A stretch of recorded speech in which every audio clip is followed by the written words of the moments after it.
Olá pessoal, que bom, estamos aí de volta, retomando os estudos de Êxodo, e eu quero já convidar vocês que abram o capítulo de número 21 de Êxodo, para a gente dar já seguimento aí aos nossos trabalhos, tá bom? Eu estou usando uma camisa do Grupo M, né? Eles tiveram presentes aqui na nossa igreja em Pirabiraba, e digo a vocês que é um grupo especial, um grupo que realmente traz nessa questão do teatro, da música, eles trazem realmente o cunho evangelístico de uma maneira muito especial. Quando vocês puderem, vejam o Grupo M, é um grupo realmente que tem sido usado pelo Senhor, e assim também foi na nossa igreja agora nesse último final de semana. Amados, então, antes de a gente seguir adiante, vamos ter aquela palavra de oração, tá bom? Pai querido, muito obrigado, porque tu podes realmente todas as coisas. Tu podes derramar ricas e preciosas e abundantes bênçãos sobre os teus filhos. E aqui nós estamos, Pai, clamando e pedindo, vem e derrama sim, derrama teu poder, tua graça, tua presença, tua alegria. Derrama, Senhor, o teu entendimento para que possamos ler a palavra e entender e compreender, Senhor, com os nossos olhos espirituais, com os olhos da fé. E que dessa maneira, ó Deus, possamos saber o que na vida, o que para nós realmente importa. Derrama tua graça, derrama teu espírito, que o teu poder se manifeste aqui agora, nesse lugar, nesse momento, poderosamente em nome de Jesus. Não permita que nada do mundo das trevas possa lograr êxito, atrapalhar este momento, mas eu repreendo toda iniciativa do inimigo, de Satanás, saia, te retire e te repreendo na autoridade do nome do Senhor Jesus Cristo de Nazaré. E declaro sobre este momento a libertação que há em Cristo Jesus. Declaro a vitória que há em Cristo Jesus. Portanto, o inimigo nenhum das trevas poderá prosperar aqui nesse ambiente em nome de Jesus. E eu agradeço e oro em nome dele, Jesus. Amém. Vamos lá então, gente. Capítulo de número 21 de Êxodo. Lembrando, né, que nós estávamos justamente vendo agora, a partir do capítulo de número 20, nós estamos vendo justamente a questão da aliança, os termos da aliança que Deus está firmando com o seu povo Israel. E nós vimos até agora, então, no nosso último encontro aí, a adoração, como é que se processa, como é que Deus quer que seja feita a adoração a Ele. E é claro que nós temos que entender uma coisa, eu e você, nós não podemos servir a Deus, adorar a Deus, fazer qualquer coisa para Ele do jeito como a gente quer. O nosso jeito, ele sempre estará carregado, sempre estará cheio das imperfeições da nossa humanidade. Porque nós temos que lembrar que nós somos seres humanos caídos. Ou seja, nós um dia tivemos que ter uma experiência de nascimento espiritual. Ou seja, nós um dia a gente precisou passar por um novo nascimento. Nós nascemos em pecado.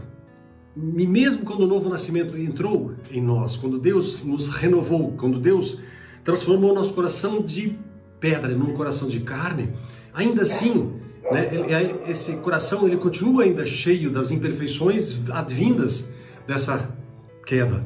E, portanto, a gente ainda não tem aquela plena condição de oferecer a Deus uma adoração que seja exatamente compatível com aquilo que Ele quer. E por isso mesmo, eu preciso entender, você precisa entender que nós não podemos adorar a Deus da maneira como nós queremos. E por isso é tão importante que Deus mesmo, Ele coloque os termos, defina a maneira, o modo como Ele quer ser adorado. E é importante que a gente siga esse processo, siga esse caminho, porque esse é o caminho da verdadeira adoração, da real e genuína adoração que Deus quer da gente. Agora, no capítulo de número 21, nós vamos entrar nas questões que dizem respeito aos relacionamentos civis e sociais, ou seja, como é que funciona a sociedade de uma maneira mais geral, vamos assim dizer. Então, amados, vamos lá ler do capítulo número 21, né, os versos de 1 vamos até o número 11, tá bom? Então, lá no capítulo 21, verso 1, esses são os decretos que você apresentará a Israel. Se você comprar um escravo hebreu, ele não poderá servi-lo por mais de 6 anos. Liberte-o no 7º ano e ele nada lhe deverá pela liberdade. Se ele era solteiro quando se tornou seu escravo, partirá solteiro. Mas se era casado, antes de se tornar seu escravo, a esposa deverá ser liberta com ele. Se o seu senhor lhe deu uma mulher em casamento enquanto ele era escravo, e se o casal teve filhos e filhas, somente o homem será liberto no 7º ano. A mulher e os filhos continuarão a pertencer ao senhor. O escravo, contudo, poderá declarar: amo meu senhor, minha esposa e meus filhos, não desejo ser liberto. Nesse caso, seu senhor o apresentará aos juízes.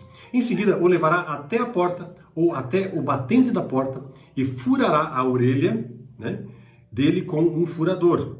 Depois disso, o escravo servirá o seu senhor pelo resto da vida. Quando o homem vender a filha como escrava, ela não será liberta como os homens. Se ela não agradar seu senhor, ele permitirá que alguém lhe pague o resgate, mas não poderá vendê-la a estrangeiros, pois rompeu o contrato com ela. Mas se o senhor da escrava a entregar como mulher ao filho dele, não a tratará mais como escrava, mas sim como filha. Se um homem que se casou com uma escrava tomar para si outra esposa, não deverá descuidar dos direitos da primeira mulher com respeito à alimentação, vestuário e intimidade sexual. Se ele não cumprir alguma dessas obrigações, ela poderá sair livre sem pagar coisa alguma.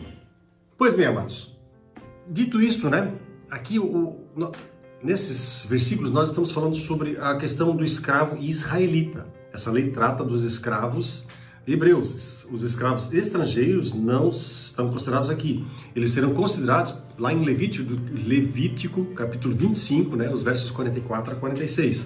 Então, os hebreus eles podiam vir e se tornar escravos, por sua própria vontade. Talvez por causa da pobreza ou por qualquer outra situação, alguma desgraça que aconteceu, ele vai lá e se vende como escravo. Os regulamentos garantiam que eles fossem tratados como irmãos, sob tais circunstâncias. Ou seja, a escravidão lá no povo hebreu não é a escravidão que nós vimos como aconteceu, por exemplo, aqui no Brasil. Não, nada a ver. Inclusive, alguns sugerem que essas leis que o Senhor aqui propôs a respeito da escravatura, antes eram mais direitos humanos do que, obviamente, de uma situação da escravidão em si, tá certo? Pois bem, lá no versículo de número 2 fala do 7º ano, que é o ano sabático, é o fim do trabalho, ou seja, as pessoas deviam ser libertas no 7º ano. Terminou o 6º ano, 7º ano livre. Lá no versículo no versículo 2, nós temos a palavra servo, ou escravo. E no mundo antigo, a escravidão todo mundo, parece que tinha naquela época, tinha escravos. Era a base do sistema do trabalho na época. E a lei mosaica, ela permitia também que os israelitas tivessem seus escravos. Mas essa lei era sem paralelo. Por quê? Porque não permitia que o escravo fosse considerado um mero objeto, um móvel, mas ele tinha preservado seus direitos de personalidade individual. Ele podia recuperar a sua liberdade depois de 6 anos de trabalho, ou ainda por ocasião do ano do jubileu, certo? Caso esse ocorresse antes, no término dos 6 anos. Caso o servo ele desse início a esse período como um homem casado, a esposa, os filhos também seriam libertados junto com ele. Está lá no versículo 3. Mas se ele viesse a casar com uma das servas da casa do seu senhor, a esposa dele, seus filhos deveriam permanecer na propriedade do senhor. Provavelmente, até o término, obviamente, do período de 6 anos de serviço. No 7º, eles seriam soltos, libertos também. O escravo ele tinha o direito de escolher se queria permanecer de maneira assim definitiva na casa desse seu senhor ou não. E claro que tudo isso deveria ser testemunhado pelos oficiais de justiça e selado com um negócio, algumas traduções falam em sovela, um furo na orelha. Essa orelha então seria o símbolo do quê? Seria o símbolo dessa obediência voluntária, E a porta onde eram feitos esses encontros, essas decisões, eram mais ou menos como um lugar onde o juízo estava sendo estabelecido, tá certo? Então ele se unia definitivamente para aquela família na qual ele estava servindo esses anos anteriores. Por aqui percebe-se que a escravidão realmente era uma coisa assim muito positiva, muito bacana lá no povo hebreu. Tanto é que muitos dos servos que viviam seus 6 anos lá, eles resolveram continuar com seus senhores, tá certo? No verso número 3 e número 4, fala que o servo ele deveria sair da maneira como ele entrou. Ou seja, se solteiro, sai solteiro. Se ele veio casado, sai junto com as esposas e os filhos. E aí no versículo 6 fala dos juízes, né? Inclusive essa tradução aqui o hebraico original fala em Elohim, que na verdade era muitas vezes, ou na maioria das vezes, usado para Deus, né? Mas aqui havia uma transação, havia uma situação jurídica envolvida. Então, os juízes aqui, eles representariam, no caso, a justiça de Deus, a justiça divina, tá certo? E era feito à porta, ou seja, na porta. Isso significava o quê? Dizer que aquele sujeito que estava se unindo, né, ao seu senhor ficaria para sempre na casa, tá certo? E o buraco na orelha, a sovela, seria justamente o selo dessa garantia, tá? Lembrando também que a orelha é um órgão de audição e por ali você, obviamente, ouve, entende e também segue a obediência em relação àquilo que você foi determinado a fazer. Então, mais ou menos é nesse sentido aqui que fala da questão da orelha. E lá no versículos do 7 até 11, né, fala justamente da escrava, ou seja, a mulher. Para ela seria um pouco diferente o trato do que em relação ao homem. Ela poderia vir a se tornar concubina ou mesmo esposa. E aí tornar a fazer parte daquela família, daquela casa. Ela era protegida por 3 regulamentos distintos. Tá certo? Lá no versículo 8 fala que ela não poderia ser vendida a um gentil, ou seja, um estrangeiro, uma pessoa de uma outra tribo, ou melhor, de um outro povo, né? Ou seja, ali nessa outra nação, certamente o regime de escravidão seria muito diferente, com certeza muito pior. Né? E aí no versículos 9 e 10 fala que se ela fosse tomada por esposa de um filho lá do dono, por exemplo, ela seria tratada como uma própria filha do dono. Tá? E no versículo 11 fala que o seguinte, que se ela não recebesse alimento, roupa e os direitos de uma esposa, direitos conjugais de uma esposa, ela deveria ser liberta. Ou seja, ela tinha realmente um sistema de proteção muito interessante.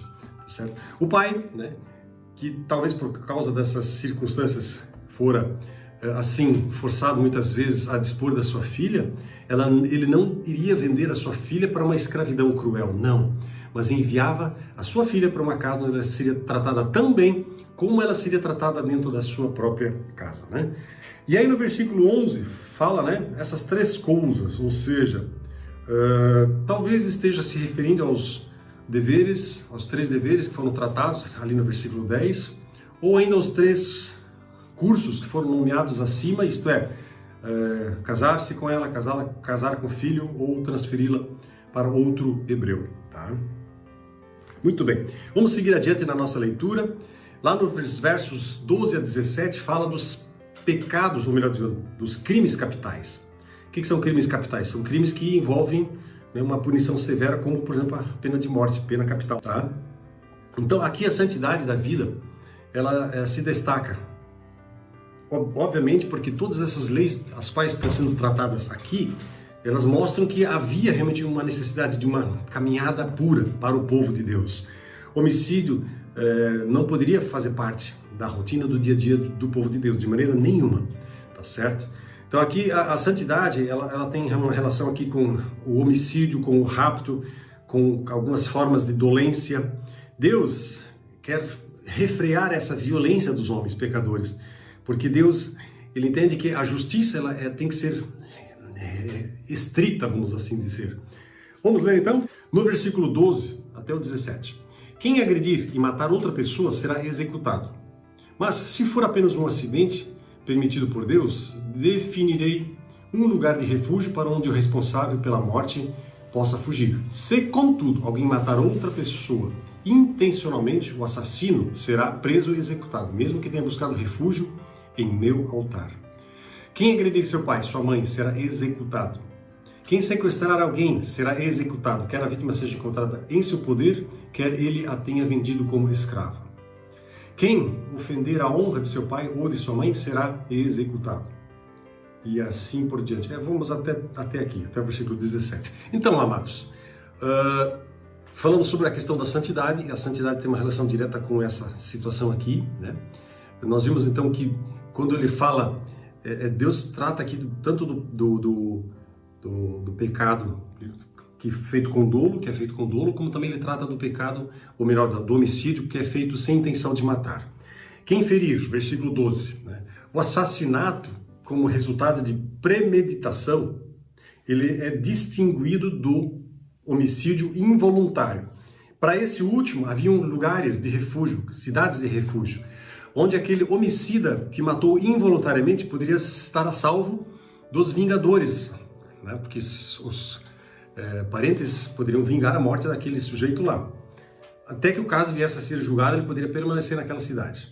Mas para o primeiro caso, ou seja, os homicídios voluntários, premeditados, nem o altar de Deus seria um lugar onde o cara poderia se escapar e se salvar. Porque havia, assim, a questão muito forte, né? Se o cara fosse do lado do altar, ninguém podia tirar ele de lá. Mas nesse caso, sim, ele poderia ser retirado com certeza. Interessante também que lá no versículo 15 fala que se alguém ferir seu pai, não necessariamente matar, ou seja, ele poderia simplesmente machucar ele de algum jeito. Tão sagrado assim eram os pais que se alguém ferisse pai e mãe, mesmo sem causar injúria séria, ele cometia um crime capital, ou seja, punível, passível da punição com morte. E ali no versículo 16 também fala sobre os furtos. Quem furtar algum homem, né? O rapto, furtar homem, ou seja, raptar alguém, né? O rapto era considerado como um assassinato, porque o cara tirava a liberdade da pessoa. Então, essa regra, inclusive essa regra aqui do rapto, ela é encontrada num outro lugar chamado Código de Hammurabi, né? que tinha sido feita há muitos séculos antes já dessa instituição dessas leis por parte de Deus para com o seu povo Israel. E aí no versículo 17 ainda fala assim, que quem amaldiçoar os seus pais. Esse ato invocaria o nome de Deus em apoio àquela rebelião contra seus pais. E daí se deriva, inclusive, a severidade da punição. Tá? Então, isso é algo que era inadmissível para o nosso Deus.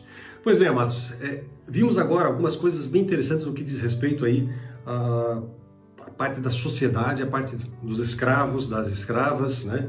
Alguns crimes que têm pena capital.